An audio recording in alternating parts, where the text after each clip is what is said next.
Bonjour à toutes et à tous. Bonjour à vous, Alexandre Latza. Bonjour. Je ne sais pas si on peut vous appeler Sacha, mais en tout cas, vous êtes russe d'adoption depuis 2008. Alors, chose extraordinaire, vous êtes arrivé à Moscou. Je crois que vous y êtes marié, non? C'est ça, Vous y êtes marié, mais vous ne parliez pas russe. effectivement. Donc, vous avez créé une entreprise à Moscou. Un beau jour, j'ai vu parce qu'on se connaît depuis cette date-là, et même avant, Et je même pense. avant, un petit peu avant. Un petit peu avant, j'ai vu votre signature apparaître. C'était à l'époque, c'était pas les Izvestia, donc je ne sais plus, dans une agence. Et puis petit à petit, j'ai vu cette Rien de Vosti. RIA Novosti. Cette signature monter, s'affirmer, et puis vous êtes devenu de quelque chose, vous êtes devenu quelqu'un. Bon, vous venez de publier un livre, alors on va en parler sans en parler, parce qu'il y aurait tellement et tellement de choses à dire, il faudrait une heure. Un printemps russe. Alors, il faudrait peut-être pas assimiler ça aux printemps arabes, ça serait mieux. Un printemps russe vers un renouveau de la Russie aux éditions des Cires. C'est tout neuf, j'ai pas tout lu, je l'ai parcouru, mais comme je connais les thématiques qui sont... On peut s'appuyer pour notre entretien. Alors, de quoi va-t-on parler? C'est tout simple. On va parler de la Russie, puis on va parler de son président. C'est une bonne idée. Mais alors, je ne sais pas par quoi il faut commencer, par la Russie ou par Poutine, Poutine ou la Russie. Encore que ça soit parler de l'un, c'est parler de l'autre. Mais pour des raisons purement pratiques, on va parler l'un ou l'autre. Par quoi voulez-vous commencer? Parlons de la Russie. Alors, parlons de la Russie. Tellement de choses à dire, la Russie. Alors, dites-nous un mot d'abord sur la Russie moderne. J'ai entendu hier quelqu'un qui revenait de là-bas et qui a été, comme moi, j'y suis allé à l'automne. Je vous donne la parole tout de suite. Je n'ai pas vu autre chose que le Moscou, non pas les périphéries, mais j'ai découvert une ville extrêmement propre, avec des femmes tout à fait élégantes, belles et élégantes. De cette élégance dont on connaissait la parisienne il y a encore un siècle, ou peut-être un peu moins d'un siècle. Des gens bien élevés, de la Wi-Fi dans toutes les rues, n'importe où, pas seulement dans le métro, mais partout. Et des interdictions de fumée draconiennes. Malheureusement. Malheureusement. Alors... La Russie souffre, la Russie est sous embargo, la Russie prend de plein fouet la chute des cours du dollar. Qu'en est-il de la Russie actuellement? Alors, deux choses. La première, c'est que, effectivement, la Russie change très vite. Donc, entre 2000, 2008 et 2016, pour parler de période, l'arrivée de Poutine, au moment où moi je suis arrivé, donc j'ai pu voir, puisque je vois aujourd'hui, le pays a complètement muté, le pays a complètement changé. C'est plus le même pays. Effectivement, si on parle de Moscou, c'est une capitale qui s'est extrêmement développée. Il y a l'Internet effectivement sous terre dans le métro, il y a Internet dans les cimetières, il y a Internet aux arrêts de bus, il y a Internet dans chaque café, Internet dans les magasins. Sur les quais de la Moscou. Partout, oui, tout à fait. On trouve l'Internet partout, c'est très moderne. La ville est propre, effectivement, il y a un grand effort qui a été fait par les autorités municipales là-dessus. Il y a, vous l'avez bien dit, sur l'élégance des femmes russes et moscovites. Et d'ailleurs, c'est d'inspiration parisienne, puisque le modèle des femmes russes a toujours été la femme française. Et je pense qu'elle porte bien cette élégance, cette subtilité. Actuellement, les femmes russes sont très élégantes, effectivement, elles sont naturellement belles. Ce développement s'est fait de façon continue. Il a été marqué quand même par des événements tragiques. Il y a eu des guerres, il y a eu effectivement la crise économique, il y a les sanctions actuellement. Alors, les sanctions et la baisse du prix des pétroles, les hydrocarbures ont cumulé, qui portent un coup à l'économie russe, clairement. Mais c'est une très bonne chose en fait, puisque tout le monde s'inquiétait dans l'inconscient de savoir, oulala, avec un pétrole aussi, un baril à $30, qu'est-ce qui va se passer? Il ne se passe pas grand-chose en fait. Donc l'économie russe se montre beaucoup plus résiliente que prévu, beaucoup plus résistante. Globalement, ça contraint, au bon sens du terme, ça impose à l'économie russe de muter. Et vous savez, de l'autre côté du fil, c'est les exportateurs comme nous, les Français, qui avons des places à perdre, parce que ce qu'on n'exporte plus, d'autres vont le faire à notre place. Oui, notamment nos produits agricoles. Exactement, je veux dire, les Marocains vont le faire, les Israéliens vont le faire, ils ont commencé, les Égyptiens, les Serbes. Commencent à développer une plus il y a beaucoup de production locale, exactement, il y a des productions locales, exactement. C'est en cours. C'est des process qui sont initiés par cette situation économique qu'on a décrite et par le fait que le gouvernement maintenant finance, permet des crédits très bas, donne des subventions aux agriculteurs. Donc la machine est en train de se mettre en marche. C'est pour ça que Sergei Ivanov a récemment déclaré à Izvestia en disant surtout ne levons pas les sanctions, espérons que le pétrole reste bas, parce que pour beaucoup de Russes et au sein de l'élite russe, il y a beaucoup de gens qui pensent que c'est le moment historique qui va permettre à la Russie de muter. et de sortir de cette logique de dépendance infernale envers les hydrocarbures. Et d'ailleurs, l'Union européenne est en train de voter ou a voté une prolongation de ces sanctions, au moins pour 6 mois, les sanctions dures. On ne sait pas s'ils sont... on peut se demander s'il y a une espèce d'absence de visibilité des stratèges de l'Union européenne, s'il y a une volonté de laisser les Russes en sortir, c'est quand même ou un masochisme. Ou un masochisme pur. Mais le plus invraisemblable dans l'affaire, il me semble, en tant que Français, c'est que on a le peuple français, donc les producteurs qui sont contre ces sanctions, on a le Sénat et l'Assemblée qui se sont opposés, on a les ministres du gouvernement qui vont à Moscou et disent il faut lever les sanctions impérativement, mais les sanctions ne sont pas levées. Donc je crois que là, on assiste surtout au problème crucial pour la France, c'est de décisions qui sont prises à un niveau supranational et qui sont de facto imposées aux autorités françaises. C'est-à-dire que même si on peut avoir l'idée que les autorités françaises sont contre ces sanctions, elles n'ont pas la capacité, la souveraineté ou le courage de dire non, on lève les sanctions. Oui, c'est un bon marqueur de la disparition de la souveraineté française. Mais également de l'inféodation à une idéologie, par exemple l'idéologie des valeurs, les valeurs européennes, la démocratie, ceci, cela. Mais ces valeurs nous coûtent extrêmement cher. Il faudrait peut-être mettre en balance l'intérêt de nos travailleurs, l'intérêt de nos industries, de la classe ouvrière tout court en France, ou de la classe moyenne, ou des petits entrepreneurs, des artisans. Quand on voit que le Mistral, nous avons bloqué la vente du Mistral sur une injonction des États-Unis. Sur une injonction, on a revendu le Mistral à perte, mais qu'avons-nous gagné dans cette affaire ? Nous ne l'avons pas vendu, hein. Il a été cédé à l'Égypte et il devait être payé. C'est l'Égypte qui a sans doute intérêt à avoir un Mistral avec des ponts chauffants, mais qui va pouvoir acheter faire fondre la neige. Voilà, qui va pouvoir acheter des hélicoptères russes parce que les hangars sont faits à taille uniquement pour les hélicoptères russes. Donc les Russes ont quand même fait une bonne affaire, mais surtout la France n'a pas encaissé cet argent de ce que je sais. C'est-à-dire que c'est l'Arabie Saoudite qui devait payer pour l'Égypte. Et est-ce que nous avons l'incertitude aujourd'hui que ça a été payé ? J'ai rien lu à ce sujet. Peut-être que je me trompe, mais je ne crois pas. Je pense que pour l'instant, nous avons fait un don. Donc encore un marché de dupes. Donc encore une mauvaise affaire pour notre pays. Et c'est vrai que refuser de vendre des bateaux adaptés à un pays comme la Russie pour des raisons un peu floues, c'est pas si trop oui, c'est pas trop c'est les droits de l'homme ou l'Ukraine, pour les vendre à une grande démocratie comme l'Arabie Saoudite qui fait une guerre au Yémen. Alors c'est vrai que là il y a une stratégie qui à titre personnel m'échappe un petit peu. Non, je n'ose vous dire que nous avons non pas des avions, mais nous avons des officiers, peut-être voire des pilotes, j'en suis pas sûr, entre des cadres des forces spéciales qui œuvrent aux côtés des Saoudiens au Yémen. Nous ne sommes pas les seuls. Donc, pour dire l'intrication des intérêts, en tout cas, notons que ce ne sont pas les intérêts de la France réelle, de l'économie française, mais ce sont des intérêts géopolitiques, géostratégiques. Non nationaux. Exactement. C'est exactement ce que je pense. Et je me demande comment tout ça, comment on a pu en arriver là. Finalement, il ne manquait pas grand-chose pour que ces bateaux soient cédés. Je pense qu'il ne se serait rien passé après leur vente. Évidemment non. Et donc, je crois que nous avions...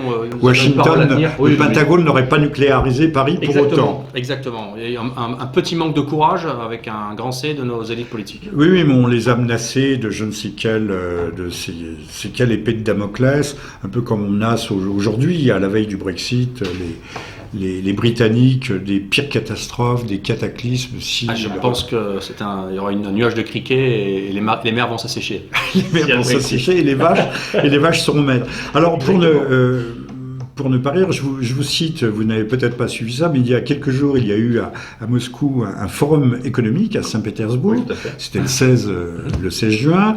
2-3 jours après, M. Sarkozy, qui avait participé à ce forum, se retrouvait à Berlin, débattait avec Mme Merkel justement des relations que nous devrions peut-être faire évoluer avec la Russie. Et M. Sarkozy, c'est un peu l'hôpital qui se moque de la charité, mais la charité, l'hôpital étant lui-même la charité aussi, s'est exclamé: jamais la France n'a été si soumise aux intérêts américains, jamais elle n'a été si peu influente. Alors, à propos appliqué à la Russie... je crois qu'il a demandé la levée des sanctions, s'est prononcé pour... Et il s'est découvert également catholique récemment. Oui, il a découvert que l'Europe avait des racines catholiques. Paris vaut bien une messe et la présidence vaut bien une conversion, pourquoi pas. Et puis il a parlé de la nation, il a fait un discours identitaire. Je crois que Sarkozy est l'illustration C'est la success story de la politique française qui est américanisée. C'est-à-dire que c'est quelqu'un qui peut dire tout et n'importe quoi, sans complexe. Sans aucun complexe. Sans vergogne. Puisque ça passe, pourquoi se gêner? Il ne faut pas être soumis aux Américains, mais c'est moi qui réintègre le commandement armé de la France dans l'OTAN. Ah oui, j'ai noté dans votre livre que vous disiez que la France avait réintégré l'OTAN, donc elle ne l'a jamais quitté. Oui, la France est revenue dans le commandement intégré de l'OTAN et voilà. Ce qui était parfaitement inutile. Ce qui était inutile, et donc oui c'est ça, c'était utile, mais c'était un signe de Sarkozy après son élection de bien montrer aux Américains qu'il n'y avait pas d'hostilité. Il voulait être invité chez Monsieur Bush à Wolfenbüttel, aller manger des bons hamburgers, voilà. L'embargo n'est qu'un signe parmi d'autres d'une diabolisation de la Russie et de son président, mais de la Russie en général. Diabolisation qui va crescendo et qui ne se dément pas, puisque vous allez peut-être faire un commentaire là-dessus. Là, on s'interrogeait très violemment ces jours-ci de savoir si les athlètes russes, je dis bien les athlètes, allaient pouvoir ou non, oui ou non, participer aux Jeux Olympiques du Brésil cet été. Donc toutes les vacheries possibles et imaginables, de l'embargo au boycott des sportifs, ça semblait, et ça va commencer loin, ça avait commencé à Sotchi, puisque M. Obama avait boycotté lui-même Sotchi, puisqu'il n'y avait pas assez d'athlètes LGBT, dirons-nous. Voilà, oui, c'est vrai, c'est passé comme ça. C'est un anglicisme, on l'accepte. Effectivement, ça s'est cumulé d'ailleurs cette affaire de dopage avec la superbe manipulation médiatique qui a accompagné les débordements de supporters de football russes à Marseille. Mais qui avaient des tatouages ukrainiens. Des tatouages ukrainiens et qui portaient des drapeaux algériens. Donc on a eu le grand chelem. Comprenne qui pourra. Et c'est quand même extraordinaire que finalement, on a parlé de 200 ou 300 supporters russes qui auraient ravagé la ville. Je me rappelle quand même qu'en 98, lors des grands événements de football, il y avait 10 ou 15 000 Anglais qui cassaient tout en France.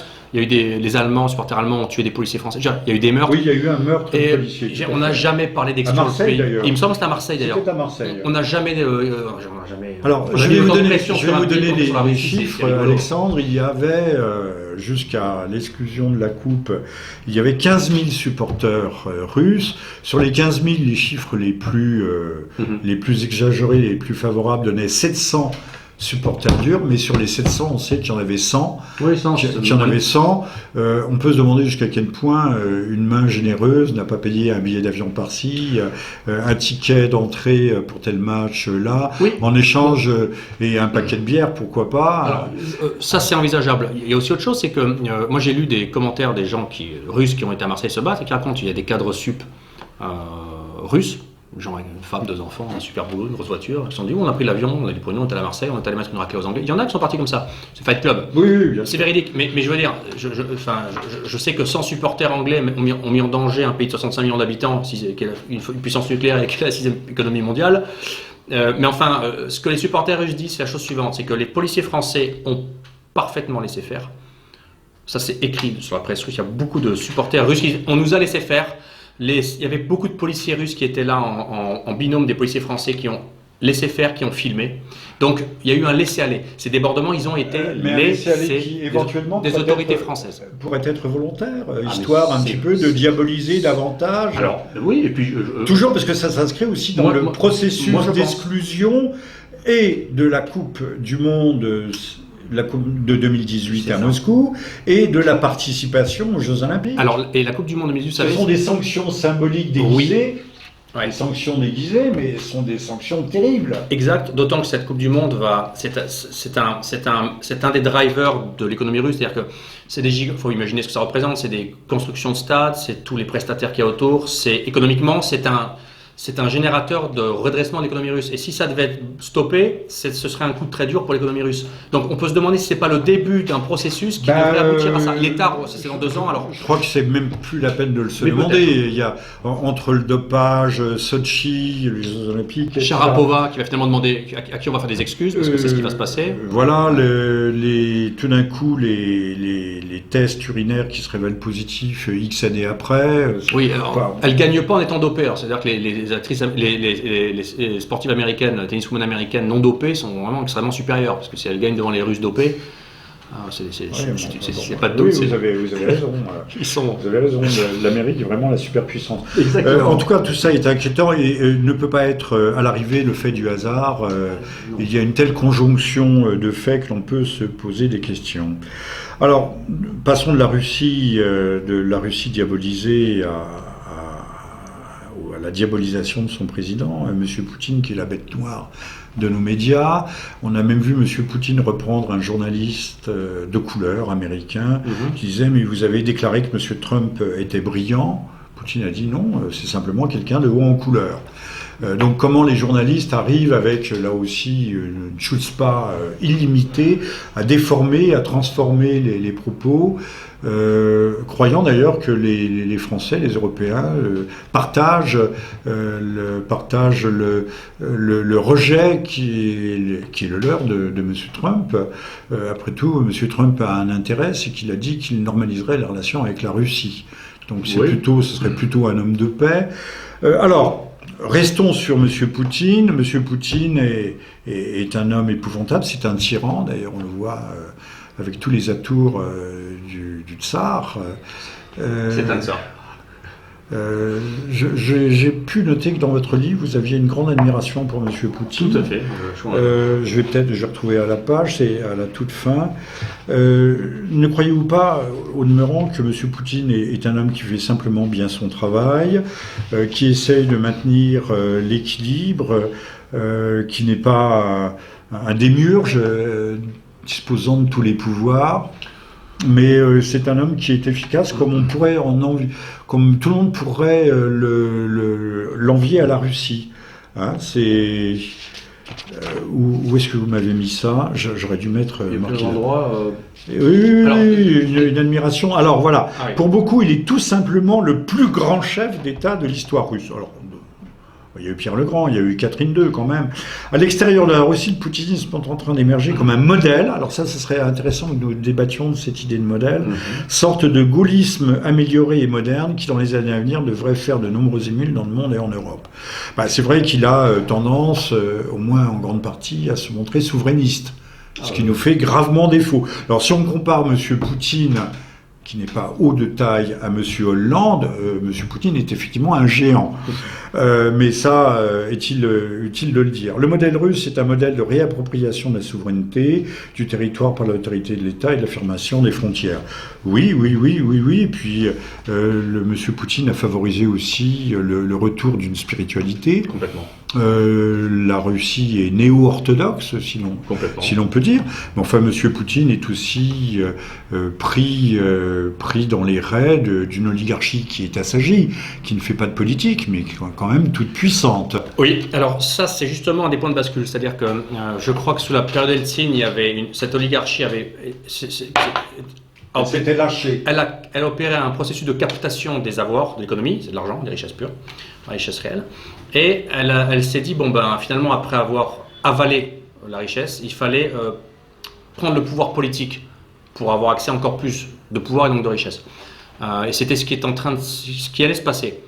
C'est-à-dire qu'à la fin de l'ère Eltsine, les 7 banquiers, ces fameux 7 oligarques, et notamment le plus redoutable d'entre eux, plausiblement, qui est le plus intelligent peut-être, qui était Khodorkovsky, avaient des ambitions politiques. Et le basculement... Il en a toujours. Oui, mais enfin, il en a surtout pour les journalistes français, parce qu'en Russie, sa cote de popularité n'est pas très élevée. Chez l'ouvrier russe de l'Oural, croyez-moi. Poutine, c'est l'inversement des valeurs, c'est-à-dire et des équilibres, c'est-à-dire que c'est le retour du politique, au sens de l'homme politique, qui dit à... Oui, j'aime bien la formule, le retour du politique. Le retour du politique qui dit à l'oligarchie, écoutez, les affaires, ça a l'air bien marcher. Par contre, les affaires, c'est les affaires, et la politique, c'est la politique. Et rester en dehors. Et certains ont été d'accord, d'autres ont dit non. Ils ont été arrêtés ou ils sont partis de Russie. Donc, je crois que la clé, c'est ça. Il y a quand même des gens comme Abramovich qui ont courbé les chines, entre guillemets, au sens pas négatif du terme, mais qui se sont dit, OK, on reste sur le business Voilà, et ces gens-là, Poutine les fait payer régulièrement dans le développement de l'infrastructure. Ils payent. Ils font des stades, ils font des ponts, ils payent. Mais c'est tout à fait normal, ils sont enrichis grâce à l'État, ils sont très riches, ils peuvent aider l'État à continuer. Il y a une logique tout à fait forte. Ce sont des jeunes gens qui, un peu à la façon de Zuckerberg, qui a su, Zuckerberg, c'est Facebook qui a mis la main sur Facebook, qui a racheté par la suite, il a payé ses camarades. Tout le monde dit que Zuckerberg a inventé, Zuckerberg n'a rien inventé du tout. Ouais. Il a eu le sens... du marketing et voilà. Ouais. Donc des jeunes gens qui avaient des accointances en Occident, des amis en Californie et autres. L'Union soviétique s'effondre et ces gens créent des joint ventures alors en n'ayant pas un sou dans les poches, et le lendemain matin ils se retrouvent milliardaires, ce qui est quand même ce qui est d'un grand mérite. C'est le pays des miracles. C'est le pays des miracles, voilà. Mais surtout ils ont mis en danger l'État, c'est-à-dire qu'en s'accaparant les veines de l'organisme russe, parce que si l'État est un organisme, ces veines c'est l'énergie, il y avait des projets dramatiques, c'était de mettre un système étranger américain de pipeline dans le sol russe pour que le pétrole qui traverse la Russie n'appartienne plus à la Russie. C'était quelque chose extraordinaire. Ça aurait été en tout cas, ils ont réussi à nous faire 10 ans de chaos moral, de chaos économique. J'ai lu dans votre livre ce qui s'est porté à une certaine époque, c'est la femme russe le mieux. Alors vous avez oublié de dire qu'elle s'exportait aussi vers le Proche-Orient et pas pour le mieux de ses qualités intrinsèques. Non, bien sûr. Le chaos moral des errances, les campagnes loin de Moscou, on mourait de faim. L'armée s'est à l'abandon.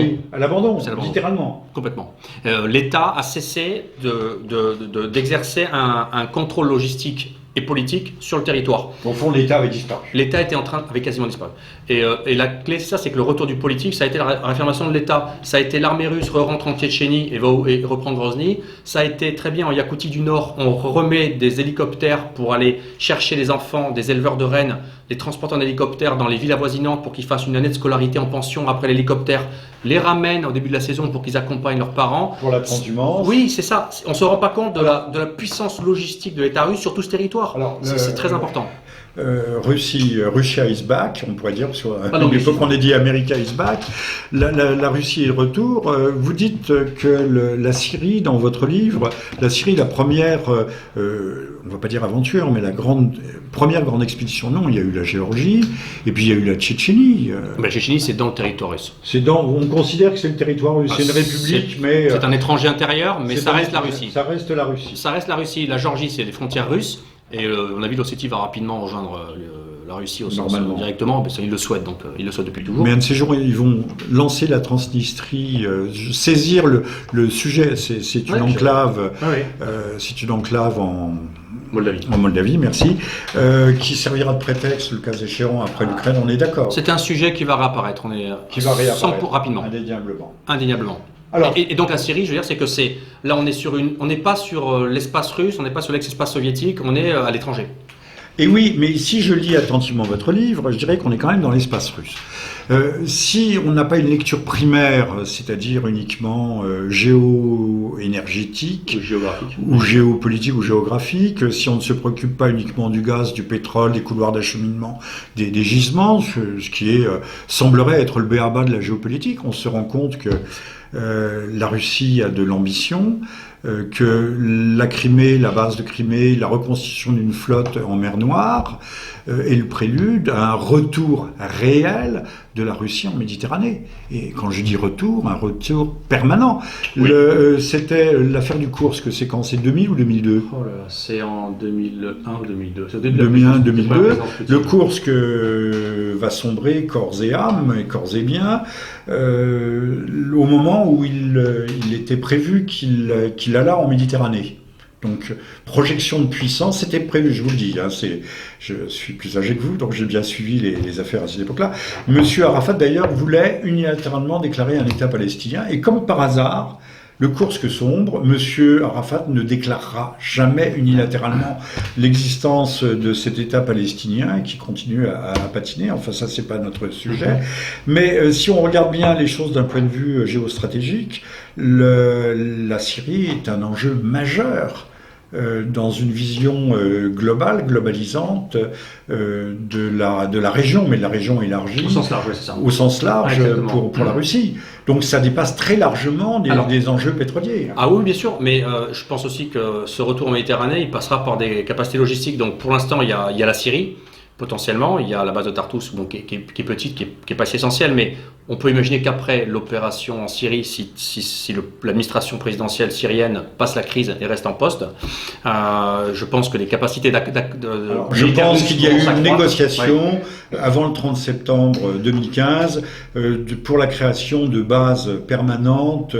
Voilà. Je pense qu'il y a eu une négociation. Elles partiront plus. Vous savez peut-être pas que l'opération militaire russe en Syrie avait été prévue pour plusieurs années en fait. Elle avait été prévue pour au moment où les événements en Ukraine sont déclenchés, elle devait commencer il y a plus de 2 ans, et que les événements en Ukraine ont empêché les Russes d'aller en Syrie parce qu'ils ont dû se concentrer sur le dossier ukrainien. Alors, vous serez peut-être d'accord avec moi, mais j'attends votre commentaire de dire que la crise ukrainienne est arrivée parce que la Syrie, le régime ne tombait pas assez vite, que la situation pourrissait. Exactement. Et qu'on a créé un autre abcès de fixation pour détourner justement les Russes. La capacité russe, et vous avez raison. Il y a aussi une autre ligne qui est en train de se mettre en place entre la Russie et Chypre. Donc maintenant, les Russes peuvent utiliser la base de Larnaca aérienne, ils peuvent utiliser le port Limassol. Il y a des capacités logistiques, donc c'est en train de se développer. Mais aussi une chose que je veux dire sur la géographie, c'est que Alep est à 450 km en ligne droite du Caucase russe. C'est près finalement. On a bien vu qu'il y a eu des sous-marins qui ont tiré une salve de missiles depuis la mer Caspienne. Des missiles de croisière, je ne sais pas s'ils étaient hypersoniques ou pas, qui ont fait mouche. Et qui ont tapé sur exactement. Qui ont fait mouche à combien 700, 800, 1000 km à peu près, tirés de la mer Caspienne. Exactement. Donc il ne faut plus regarder les choses d'un point de vue strictement local, mais d'un point de vue un peu plus global. Élargi, on va dire. On va dire élargi. Alors, vous venez de me parler de Chypre, ça m'intéresse. Est-ce que Monsieur Poutine a-t-il débattu de ça avec Monsieur Netanyahou, qui était le Premier ministre israélien, qui était à Moscou, puisque Chypre est une chasse gardée russe, mais également une chasse gardée israélienne, qui doit y installer 10, 15 000 ou plus soldats de Tsahal, dans la perspective de l'exploitation des gisements géants de la mer Égée. Voilà, il y a un triangle. Des gisements de gaz. Ça, exactement. Il se passe quelque chose en Méditerranée, dans cette zone autour de Chypre, effectivement. Il va y avoir un conflit d'intérêts entre les Turcs, les Russes, les Israéliens. Il va se passer quelque chose, à mon avis, dans les mois et années qui viennent. Ça va être mouvant. Effectivement, je ne sais pas si M. Poutine a parlé de Chypre avec M. Netanyahou. Je n'ai pas d'informations sur ça. De toute façon, la Russie pèse très lourd en Israël. Mais la Russie pèse de plus en plus lourd, oui. 3 millions c'est presque la moitié de la population. Oui, et puis je pense qu'il y a beaucoup maintenant de... Et de Russes qui ne sont pas tous... c'est ça, exactement. Qui ne sont pas tous des Hébreux d'origine. Pas du tout.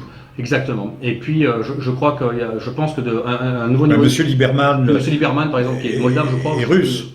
Juif mais russe. C'est russe de Moldavie, non, je sais plus, peut-être. Voilà. Oui, mais il est russophone en tout cas. Il est russophone. Ancien videur de boîte de nuit. Oui, il faut le savoir. C'est lui qui est le ministre des Affaires étrangères de M. Netanyahou. Mais après tout, videur, ça mène à tout. N'est-ce pas? Alors, on ne va pas en terminer avec la Syrie. La Russie a annoncé son départ. En fait, c'était un retrait partiel. On voit des images actuellement d'utilisation de bombes à fragmentation, peut-être au phosphore blanc, mais enfin, on peut dire que l'Amérique a largement donné l'exemple en la matière. Alors, on voit sur Alep des grappes, des chapelets de bombes, où la Russie est véritablement très, très impliquée. Mais je reste une seconde sur ce sujet parce qu'il est essentiel, il est d'actualité. En même temps, on a vu les forces de Daesh, de l'État islamique, regagner du terrain, 40 km de profondeur autour de Raqqa, fichent une raclée aux forces gouvernementales. Alors, y a-t-il une issue pour la Russie, pour nous, pour tout le monde? Quand l'armée russe a commencé à bombarder intensivement et qu'elle appuie l'avancée de troupes au sol, les forces loyalistes de l'administration syrienne, l'État syrien, ont repris tout le territoire, surtout dans le nord de la province de Latakia, au sud de la province, et à l'est de la province d'Homs, vers Palmyre. Latakia, donc c'est la côte. C'est la côte, voilà. C'est la région alaouite. Exactement, c'était la région prioritaire à défendre. Le retrait partiel, je pense que les opérations russes vont recommencer. Je crois qu'effectivement, la percée kurde au nord-est d'Alep va faire en sorte que rapidement la frontière turque va être fermée. Donc les approvisionnements sont asséchés. Pour la première fois, l'Émirat islamique va être en territoire fermé. Et je pense qu'avec l'été qui arrive, la logistique va se faire cruciale. Parce que c'est bien d'allonger une ligne de front, mais il faut nourrir et faire boire les soldats, les équiper. Et ça reste quand même pas seulement les approvisionner en munitions. Bien sûr, et ça reste un désert plat. Donc je pense que si les frappes reprennent, elles vont faire du dégât dans le désert plat de la zone qui est donc de Raqqa à Palmyre à Deir el-Zor au sud.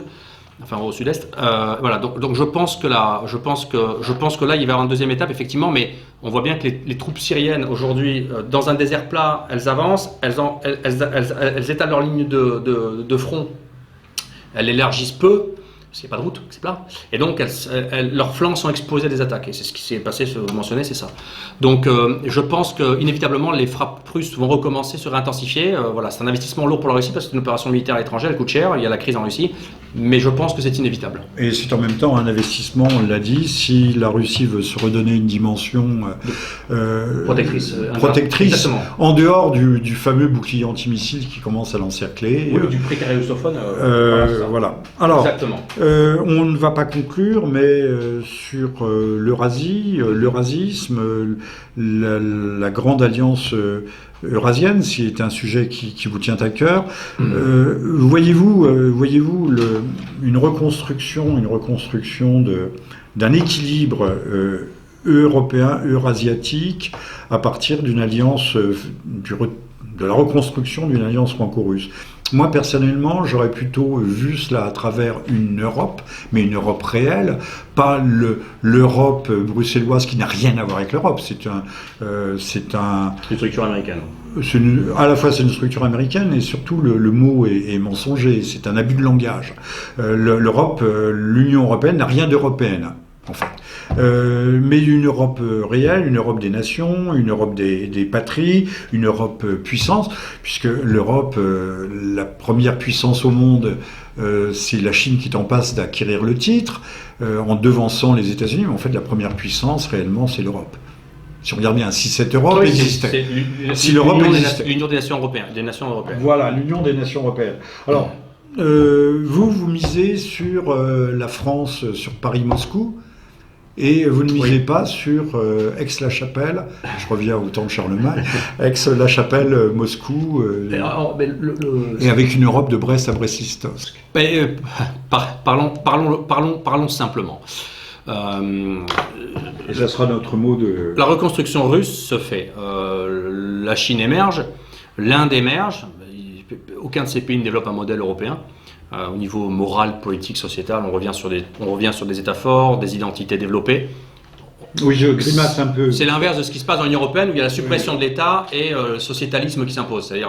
Mais c'est vrai que le communisme chinois, parce qu'il faut bien, c'est une république populaire de Chine, communisme qui a su s'hybrider. S'hybrider avec l'hypercapitalisme, garde malgré tout une vocation souveraine. Non, mais il y a une vocation de souveraineté totale, il y a un état-civilisation, c'est sino-chinois. Confucianisme. Complètement, on revient sur la tradition. On n'est pas en train de dire on essaye de renouer les liens dénoués de... Les Chinois ne sont pas citoyens du monde, ils sont citoyens chinois, c'est ça que je veux dire. Et c'est la dynamique inverse qu'il y a dans les nations européennes et en France. Vous n'êtes plus par exemple français, finalement vous êtes membre de l'Union européenne, puis on est citoyen du monde. Vous imaginez, vous êtes les Français devenus une obscénité. Vous êtes comme les Afghans, c'est pas vrai. Vous êtes comme les Vénézuéliens, mais non, ça marche pas, c'est pas comme ça. Donc aujourd'hui, ce que je dis, c'est que je pense que cet ensemble va se réorganiser avec des dynamiques qui leur sont propres. Cet ensemble avec des dynamiques qui lui est propre, c'est-à-dire des dynamiques à mon avis plutôt verticales, plutôt autoritariennes, plutôt axées sur la souveraineté et l'identité. Et je pense que les dynamiques contraires. Autoritarisme, c'est un État autoritarisme, plutôt État fort. Un État fort. Non, le modèle russe. Modèle chinois. Et je pense que c'est les dynamiques contraires qui sont en train de s'exercer en Union européenne. Donc je vois mal comment les deux ensembles vont arriver à se mettre d'accord. Malheureusement, à moins qu'il y ait des renversements politiques forts au sein de l'Union européenne, c'est-à-dire que les nations, c'est pour ça que je parle de la France, et que je pense que la France a vocation à jouer un rôle essentiel pour la raison principale, c'est que nous sommes une puissance économique, une puissance militaire, nucléaire, Ce que n'est pas l'Allemagne, c'est pas l'Italie qui va faire le leader européen, c'est pas le Portugal, c'est pas l'Espagne, c'est la France. Enfin, en tout cas, il y a potentiellement que la France. Et le rôle de la France, c'est de... Ou le binôme franco-allemand. Oui, enfin, pour l'instant, les Allemands ont intérêt à garder l'Union européenne, ils ont intérêt à garder l'Europe et ils ont intérêt à rester avec l'Amérique. Et ils ont intérêt à commercer avec la Russie malgré tout. Oui, enfin... Nord Stream. Oui, mais enfin, Nord Stream, ils le voient pour garder le contrôle sur l'Union européenne. Ils le voient pas dans l'intérêt. Vous voyez ce que je veux dire? Oui. La dynamique, elle est autre. Et c'est pas politique, c'est économique. C'est-à-dire que la France a une vocation politique. Et moi, je pense que la France pourrait être la partie européenne de cette réorganisation eurasiatique et continentale.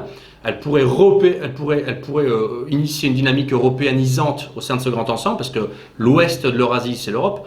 La façade atlantique, c'est l'Europe. Mais pour ça, il faudrait un renversement total des ambitions stratégiques françaises. Il faudrait maintenir un lien à l'ouest, pourquoi pas, avec grand plaisir. Mais je pense qu'il faudrait ouvrir une nouvelle dimension à l'est. Et moi, je pense que la dimension continentale. Voilà. La France a été sauvée par Londres à une époque. Le Brexit. Aujourd'hui, elle sera sauvée par Moscou. Alors, ça commence par Moscou, effectivement. Acceptons-en l'augure, Alexandre, mais pour ne pas conclure, le modèle russe, modèle de restauration d'une certaine souveraineté, tout en restant ouvert quand même, puisque les Russes jouent un très grand rôle dans la reconstruction de ce qu'on appelle la nouvelle route de la soie. En fait, il y a différents types de nouvelles routes de la soie. Oui. Il y a des alliances régionales, enfin des ententes régionales qui sont tout à fait passionnantes que nous n'évoquerons pas aujourd'hui. Mais tout cela tient un peu à un homme. Je ne veux pas dire que c'est un homme exceptionnel, mais il est exceptionnel parce qu'il n'a pas son équivalent, c'est M. Poutine. Quid le jour où M. Poutine disparaît? Qui peut remplacer M. Poutine? Nous, pour l'instant, on nous dit qu'il n'y a pas d'homme providentiel, mais on voit bien que s'il n'y a pas d'homme providentiel ou pas, ça ne marche pas. Ça marche pas. Eh bien, effectivement, je vais vous livrer un scoop. Je ne sais pas qui sera le prochain président russe après Poutine, mais je pense que, j'en parle dans le livre, c'est que l'un des enjeux de la gouvernance Poutine, il y a plusieurs enjeux évidemment, il y en a beaucoup, l'un des enjeux c'est la succession. C'est clair. C'est l'équipe, les gens autour de Poutine sont sur des tranches d'âge similaires, donc il y a un moment où il y a un effet temporel qui va jouer, où ils vont être vieux, et donc il y aura un changement de génération. Mais aujourd'hui, le rôle de Vladimir Poutine, c'est, en plus d'insuffler des grandes directions stratégiques au pays, c'est de maintenir des équilibres entre les groupes, entre une partie oligarchique, une partie politique, entre des groupes politiques qui s'opposent, qui s'affrontent, qui ne sont pas d'accord, etc. Donc il est le chef d'orchestre. Entre les occidentalistes... Voilà, les eurasistes, les conservateurs, les libéraux, etc. Et donc le successeur devra être capable d'être chef d'orchestre lui aussi. Et je pense que diriger la Russie, c'est un métier très difficile. Je pense que c'est très complexe et par conséquent... Même si la Russie démographiquement est inférieure à la Russie des Tsars. Quand Nicolas II tombe, la Russie comptait 160 millions d'âmes. Ouais. Aujourd'hui, il y a 146 millions. 146. Donc vous voyez, il y a un tassement démographique. Oui, mais en même temps, il y a bon, je pense que là... Mais c'est pas un problème absolu. Non, c'est comme le Japon, c'est que malgré tout... J'allais dire. Oui, les dynamiques, c'est parce que les Russes sont maîtres chez eux. Si un jour, ils sont moins nombreux, mais qu'ils se remettent à faire des enfants, ben, la population va augmenter. Ils n'ont pas de risque de submersion, ils n'ont pas de risque d'avoir des minorités déstabilisantes sur le territoire. La Russie reste aux Russes. Donc je pense qu'un peu comme le Japon, ben, ça reste aux Japonais. Et alors, finalement, peut-être qu'ils n'ont pas fait l'erreur. Pas nous prêter ou nous passer un clone de Poutine pour reprendre... Écoutez, il y en a déjà qu'un, il est assez occupé, donc malheureusement... Le pauvre. Ou alors il faut injecter du poutinisme dans Sarkozy. Oui, ça m'étonnerait. Je doute que ça marche. Je doute également. J'espère que l'avenir de la France passera sans Nicolas Sarkozy et par des hommes politiques avec d'autres envergures et une autre morale. Ils existent, mais ils sont tellement étouffés par le système. Ils émergeront. Inch'Allah. Alexandre, merci. Merci à vous. À vous revoir. Avec grand plaisir. À votre nouveau passage à Paris. Bonne chance pour tout et bonne chance pour votre livre. Merci.